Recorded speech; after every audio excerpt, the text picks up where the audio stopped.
T V Prasad നമുക്കൊപ്പം ചേരുന്നു. T V പ്രസാദാണ് ഇന്ന് നമ്മളുടെ വാർത്താ സംഘത്തിലുണ്ടായിരുന്നത്, ധനമന്ത്രിയുമായി സംസാരിച്ചത്. തീരുമാനമെടുത്തിട്ടില്ല എന്നാണ് ധനമന്ത്രി പറയുന്നത്. ടി വി പ്രസാദ്, തീരുമാനമെടുത്തിട്ടില്ലെന്ന് ധനമന്ത്രി പറയുമ്പോഴും LDF-ലടക്കം ഈ വിഷയം ചർച്ച ചെയ്യുന്നു. ടി പി രാമകൃഷ്ണൻ തന്നെ പറയുന്നു ഈ വിഷയത്തിൽ കിഫ്ബിയിൽ ഒരു പഠനം നടക്കുന്നുണ്ട്. അപ്പോൾ ചുരുക്കത്തിൽ ചർച്ചകൾ സജീവമാവുകയാണ് അല്ലേ ടി വി പ്രസാദ്?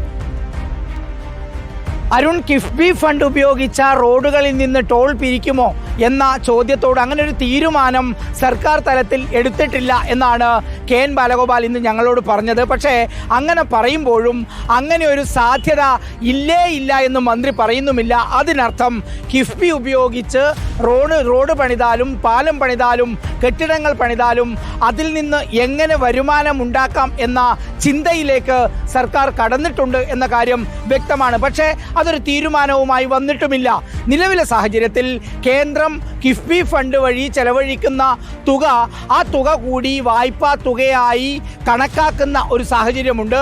ആ സാഹചര്യത്തിൽ കേന്ദ്രം അതുകൂടി പരിഗണിക്കുന്ന സാഹചര്യത്തിൽ എന്താണ് കിഫ്ബിയിൽ നിന്നുള്ള വരുമാനം എന്നുള്ള ചോദ്യത്തിലാണ് യഥാർത്ഥത്തിൽ ഇങ്ങനെ ഒരു തലത്തിലേക്ക് സർക്കാർ കടന്നത്. മാത്രമല്ല, സർക്കാരിനെ സംബന്ധിച്ചിടത്തോളം സാമ്പത്തിക സ്ഥിതി അങ്ങേയറ്റം ഗുരുതരവുമാണ്.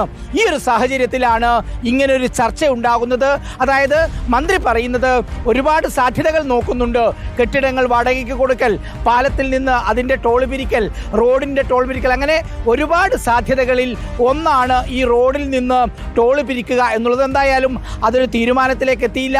പക്ഷേ അരുൺ, അതിന് പിന്നാലെ പ്രതികരണവുമായി വന്ന LDF കൺവീനർ TP രാമകൃഷ്ണന്റെ വാക്കുകൾ അത് വളരെ പ്രധാനപ്പെട്ടതാണ്. കാരണം ഇക്കാര്യം LDF-ൽ തന്നെ ചർച്ച ചെയ്തിട്ടുണ്ട് എന്നാണ് TP രാമകൃഷ്ണൻ പറഞ്ഞത്.